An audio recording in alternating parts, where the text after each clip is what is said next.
متحدہ کی ان پالیسیوں کا نتیجہ ہے، یہ صرف متحدہ کی ان سیاسی طریقوں کا نتیجہ ہے کہ جس کی وجہ سے وہ آج ایک سکڑ کے ایک شرنک ہو کے رہ گئے. بات یہ ہوئی تھی جی، جو مجھے پتہ چلا ہے اور جو میں نے دیکھا اس میں موبائل فون پہ جو ان کے بیانات چل رہے تھے، تو اس میں خالد مقبول صدیقی نے جو ہے پہلے تو شہید قائد ہمارے شہید ذوالفقار علی بھٹو صاحب کے خلاف بھی زہر انگیز گفتگو کی ہے، جو کہ میں نہیں سمجھتا کہ ان کو یہ ان کو سوٹ کرتا ہے کہ ایک پاکستان کے، ایک ایشیا کے، اس دنیا کے ایک عظیم لیڈر کے خلاف اس طرح کی بات چیت کرنا. میں سمجھتا ہوں کہ کسی بھی صورت ناقابل قبول بھی ہے اور یہ مناسب بھی نہیں ہے. شہید ذوالفقار علی بھٹو صاحب کا ایک نہایت ہی اہم رول رہا ہے اس ملک کے لیے، اہم قربانیاں رہی ہیں.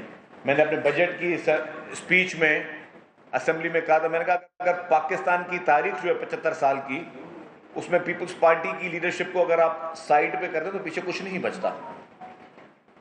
جو ان کی کنٹریبیوشن رہی ہیں، چاہے شہید ذوالفقار علی بھٹو صاحب کی کنٹریبیوشن ہو، چاہے شہید محترمہ بینظیر بھٹو صاحبہ کی کنٹریبیوشن ہو، یا محترم آصف علی زرداری صاحب کے جو پچھلے 5 سال تھے جب وہ پریزیڈنٹ تھے اور پیپلز پارٹی کی 2008 والی حکومت تھی، جو ان کا کانسٹیٹیوشن میں، آئین میں لوگوں کی وومن امپاورمنٹ کے لیے 200 چیزیں ہیں، اگر اس کو آپ پاکستان کی اس پوری 75 سال کی تاریخ میں اگر سائیڈ میں کر دو گے تو بہت، میں سمجھتا ہوں کچھ بھی نہیں بچا آپ کے پاس.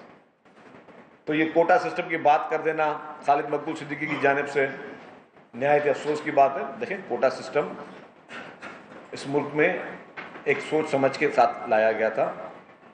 یہ بتایا گیا تھا کہ وہ علاقے جو پسماندہ علاقے ہیں، جو دور دراز کے علاقے ہیں، ان کو کمپٹیشن کے لیے، ظاہر آپ سے کمپٹیشن آگے نہیں کر سکتے کہ ایک شخص جس کو ساری سہولیات دی جائیں اور ایک شخص جس کو کوئی سہولیت نہ ہو، اس سے آپ کمپٹیشن نہیں کر سکتے.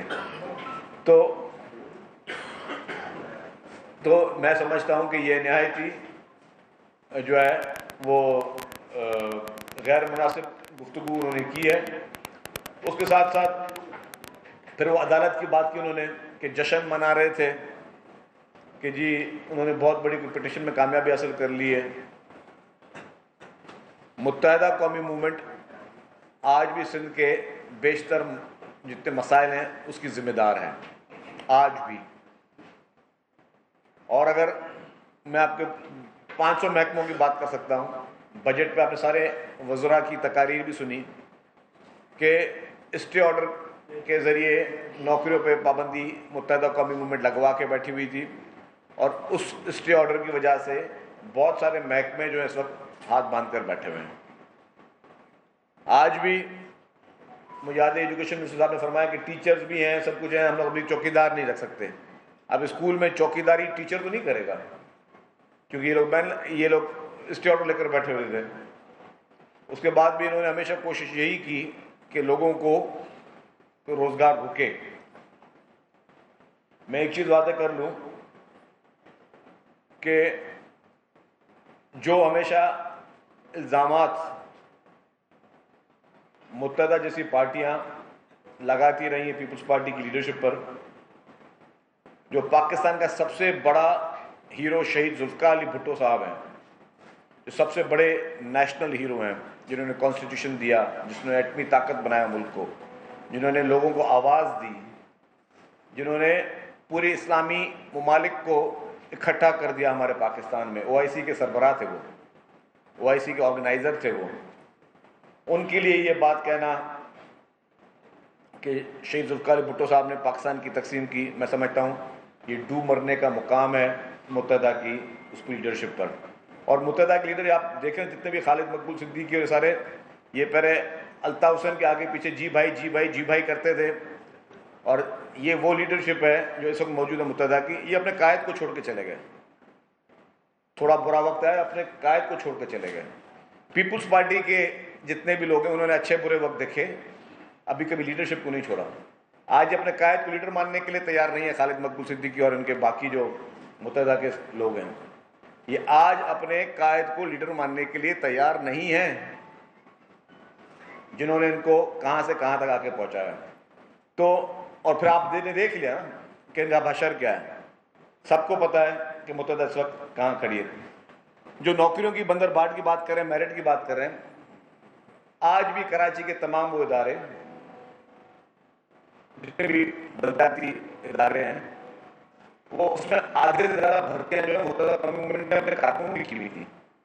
میں چیلنج کے ساتھ کہہ سکتا ہوں، آج بھی متحدہ کی رابطہ کمیٹی کی ویڈیو نکالیں، آدھے سے زیادہ سرکاری ملازمین وہاں بیٹھے ہوں گے، تو بیٹھ کے یہ کیا بات کر رہے ہیں ہمیں، یہ ہمیں کون سی میرٹ کی باتیں دکھا رہے ہیں، یا یہ ہمیں کون سی چیزیں بتا رہے ہیں۔ آج ان کی رابطہ کمیٹی میں آپ فوٹیج نکالیں کوئی چینل والے، میں آپ کو بتا دوں کتنے ملازمین ہیں۔ ایک ناصر شاہ تو بتا رہے تھے کہ ان کے پاس ایک ایڈمنسٹریٹر بھی متحدہ کا وہ جو ملازم ہے وہ رابطہ کمیٹی میٹنگ میں ان کے ساتھ بیٹھتا تھا بیٹھ کے۔ تو یہ ساری چیزیں جو ہیں وہ رہی ہیں۔ ہم سمجھتے ہیں کہ جو بھی انہوں نے شہید ذوالفقار علی بھٹو صاحب کے خلاف بات کی ہے، اس پہ متحدہ قومی موومنٹ معافی مانگے، اور میں سمجھتا ہوں کہ متحدہ قومی موومنٹ کو چاہیے اپنے اس نفرت انگیز اور تعصب انگیز سیاست کا اور جھوٹ کی سیاست کا باب بند کرے۔ ہم نہیں چاہتے کہ بدتمیزی کی بات کا جواب بدتمیزی سے دیں، نہ ہی اس طرح کی سیاست جو ہے آج کے لوگ پسند کرتے ہیں، اور جس نے اس ملک میں نفرت کی سیاست کی تو آپ نے ان کے حشر بھی دیکھ لیے۔ ہم نہیں چاہتے کہ آپ نفرت کی سیاست کو بڑھائیں، آپ بدتمیزی سیاست کو بڑھائیں، اور ہم یہ بھی مطالبہ کرتے ہیں کہ گورنر سندھ فوری طور پر مستعفی ہو جائیں، کیونکہ وہ بھی اسی متحدہ قومی موومنٹ کی ہی طرف سے گورنر بیٹھے ہوئے ہیں۔ آپ کے پاس کوئی مینڈیٹ نہیں ہے، اور ہم چاہتے ہیں کہ گورنر استعفیٰ دیں، اور ہم چاہتے ہیں کہ اس صوبے میں اب مزید یا اس ملک میں مزید اب اس طرح کی سیاست نہ ہو جس میں آپ جھوٹے اور من گھڑت الزامات لگائیں، شہید قائدین کے خلاف آپ غلط قسم کے الزامات لگائیں، من گھڑت قسم کی آپ سٹوریاں بنائیں، یہ کسی صورت میں قابل قبول نہیں ہے۔ آپ کے سوالات کا جواب بھی دیں گے، لیکن ناصر حسین شاہ صاحب پہلے بات کریں گے۔ شکریہ۔ دیکھیں، ہم تو سمجھتے تھے کہ یہ جب ایم کیو ایم پاکستان بنی تو انہوں نے وہ سوچ، وہ فکر جو نفرت، انتہا پسندی، جھوٹ، شدت اور منافرت کی جو سیاست تھی، اس سے بھی انہوں نے کنارہ کشی کی، لیکن ایسا نہیں ہوا، اور وہ سوچ انہوں نے نہیں چھوڑی۔ اور وہ حقیقت ہے کہ سب کہتے تھے کہ یہ جب ایم کیو ایم پاکستان بنی تو وہ ایک رات میں ایک وہ ٹھاکر صاحب تھے رینجرز کے جو ان کو لے گئے، اور بعد میں صبح کو ایم کیو ایم پی بن گئی۔ تو اب یہ اس سوچ کی ہی عکاسی کرتی ہے کہ وہی دم ٹیڑھی کی ٹیڑھی رہی، اور یہ اپنی وہ جو نفرت کی سیاست ہے اس کو انہوں نے خیر آباد نہیں کہا۔ اور شہید ذوالفقار علی بھٹو جن کے احسانات سب کے اوپر ہیں، اور ان کے لیے انہوں نے اس طرح کے الفاظ استعمال کیے، اور شرجیل صاحب نے تفصیل سے آپ کو بتایا کہ جو ہم پر الزام لگاتے رہے ہیں اور جو آج جس کی جشن کی بات کر رہے ہیں، تو ہمارے پاس تو یہ محکمے رہے ہیں جہاں پہ ایک ایک دن میں ہزاروں کی تعداد میں غیر قانونی طور پر بھرتیاں ہوئیں، اور وہ سب بہت سارے لوگ ان میں وہ نکلے جب آپریشن ہوا کہ کوئی ساؤتھ افریقہ میں تھے، کوئی کہاں تھے، اور جن کے پورا ایک لسٹ تھی ان کی جو جرائم کی فہرست، جو یہ بتہ خوری، بوری بند لاشیں، اور آپ کو یاد ہوگا جو بلدیہ میں زندہ لوگوں کو صرف بھتے کے لیے جلا دیا گیا تھا، اور وہ لوگ اب اس طرح کی جو حامل ہوں وہ پیپلز پارٹی کے لوگوں پر الزامات لگائیں، تو شرم آنی چاہیے ان کو، اور یہ بہت ہی غلط بات ہے۔ آپ کے سوالات ہوں تو شرجیل صاحب۔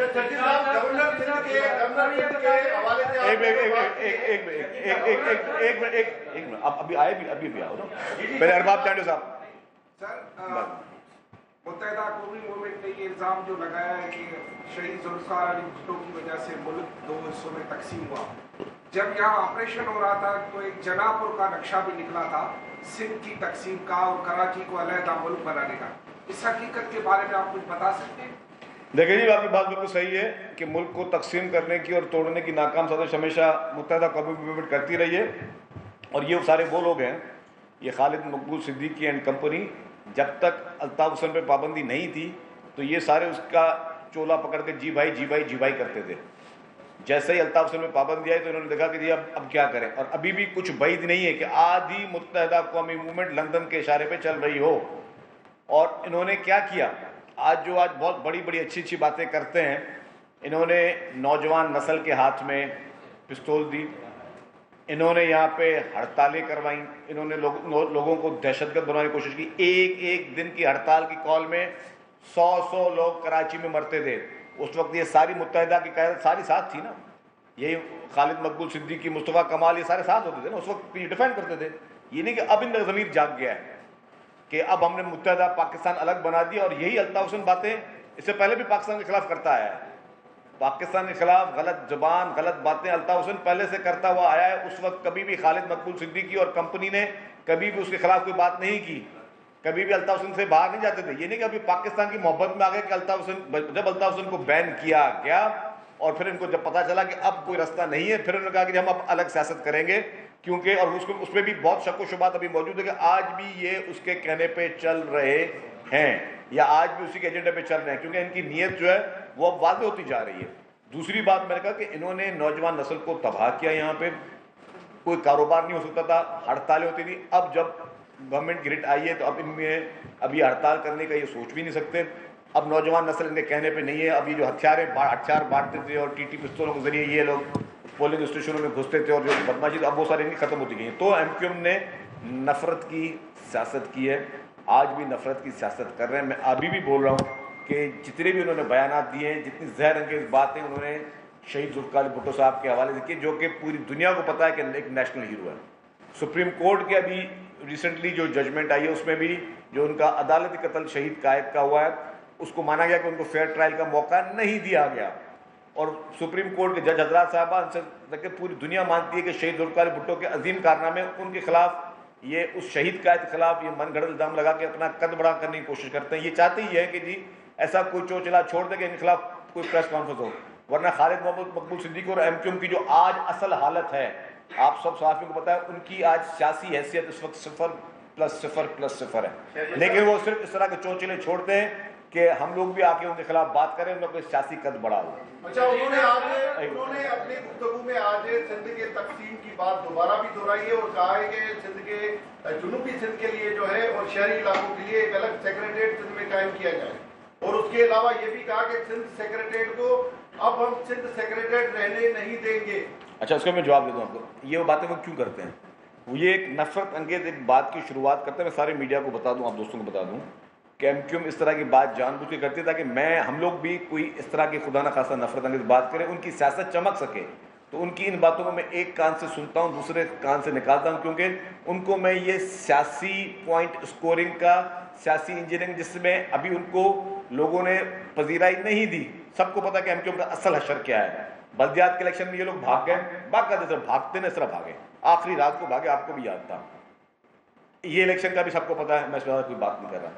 تو اس وقت ان کے ساتھ اس وقت پوزیشن یہ چاہتے ہیں کہ ایسا ہم تعصب کا شوشہ چھوڑیں، کوئی نفرت کا شوشہ چھوڑیں کہ دوبارہ کوئی ہماری سمپتھی گین ہو. لوگ اب اتنے بے وقوف نہیں ہیں کہ متحدہ قومی موومنٹ کو جو ہے وہ کوئی ان کی پذیرائی ملے. اگر ایم کیو ایم کو شوق ہے، یس، اگر ایم کیو ایم بولتے ہمیں شوق ہے، اگر سمجھتے ہیں کہ ان کے پاس کوئی مینڈیٹ ہے تو یا بسم اللہ دوبارہ آ جائیں، میدان لگا لیتے ہیں کراچی میں الیکشن کا. بیلٹ کے ذریعے مقابلہ کرنا ہے تو آ جائیں، میدان لگا لیں دوبارہ الیکشن کا، پتہ چل جائے گا ایم کیو ایم کا کیا وزن ہے. جی صاحب، یہ بتائیے گا کہ دو چھوٹے سوال ہیں.